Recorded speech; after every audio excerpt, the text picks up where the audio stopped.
The Indian academic community faces A binary choice. ఏం చేయాలి ఇప్పుడు? Consumer path and architect path. Consumer path అంటే ఇప్పుడు మనం వాట్సాప్ వాడతాం, జీమెయిల్ వాడతాం, చాట్ జీపీటీ వాడతాం, పర్ప్లెక్సిటీ వాడతాం, లేకపోతే క్లాడ్ వాడతాం. ఇవన్నీ ఎవరు? లేకపోతే ఐబిఎం టూల్స్ వాడతాం, లేకపోతే ఇంకా ఓపెన్ ఏఐ టూల్స్ వాడతాం, ఏదో వాడుతూ ఉంటాం. So they are not Indian built and they are not meant for our use. ఇంత పెద్ద భారతదేశం అయి ఉండి, ఇంత పెద్ద ఇంజనీర్స్ని ప్రపంచానికి సప్లై చేసే ఒక డెస్టినేషన్ అయి ఉండి ఇండియాకి సంబంధించి ఒక్క టూల్ కూడా తయారు చేసుకోలేనటువంటి దీనమైన పరిస్థితిలో ఉండటానికి ఏం కారణాలు ఉన్నాయనేది మనం అందరం కూడా విశ్లేషించుకోవాల్సినటువంటి అవసరం ఉంది. సో మనము ఇప్పటివరకు ఏంటంటే ఏఐని కన్జ్యూమ్ చేస్తున్నాం. ప్రపంచంలో ఎవడు ఏ టూల్ చేసినా ఇండియన్స్ ఫస్ట్ వాడేస్తూ ఉంటారు. సో ఈ వాడకం చేశారు, నేర్చుకున్నాం, ఓకే. కానీ this is the time to build, not only to consume, and this is the time to build అనమాట. So there is no longer just a consumer of AI but a primary architect. India ఎలా ఉండాలి?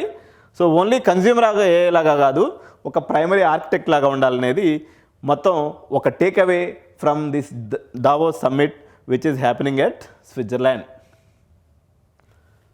So generative ఏం చేసేదంటే user prompt ఇచ్చేవాడు, so text output వచ్చేది, దాని నుంచి user review తీసుకునేవాడు, LLM అనేది మధ్యలో ప్రాసెస్ చేసేది. ఇది జనరేటివ్ యొక్క పంచాయతీ.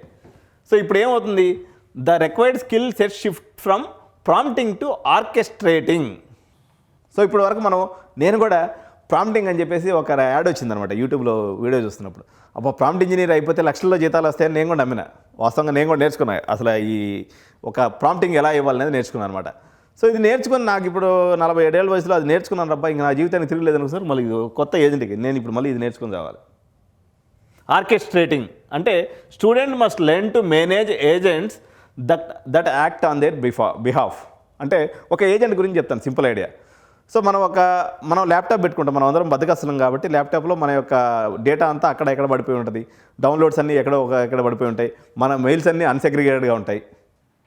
సో నా బద్దకానికి నా ఏజెంట్కి ఇచ్చేసాను నేను, బాబు మై క్లీనింగ్ ఏజెంట్, నా యొక్క మొత్తం ల్యాప్టాప్ని నువ్వు పరిశుద్ధంగా పెట్టు, నా యొక్క డేటాను మొత్తం క్లీన్గా పెట్టు, నా యొక్క ఈమెయిల్స్ అన్నింటినీ కూడా సెగ్రిగేట్ చేయి, నా యొక్క డౌన్లోడ్స్ అన్నింటినీ కూడా సెగ్రిగేట్ చేయి, నా యొక్క వాచ్ హిస్టరీని అంతా కూడా జాగ్రత్తగా సెగ్రిగేట్ చేసి ఏ పోర్టల్లో ఆ పోర్టల్లో పెట్టు అని ఒకసారి ఏజెంట్కి ఇన్స్ట్రక్షన్ ఇచ్చామంటే ఇక జీవితాంతం అది నీకోసం పనిచేస్తూనే ఉంటుంది.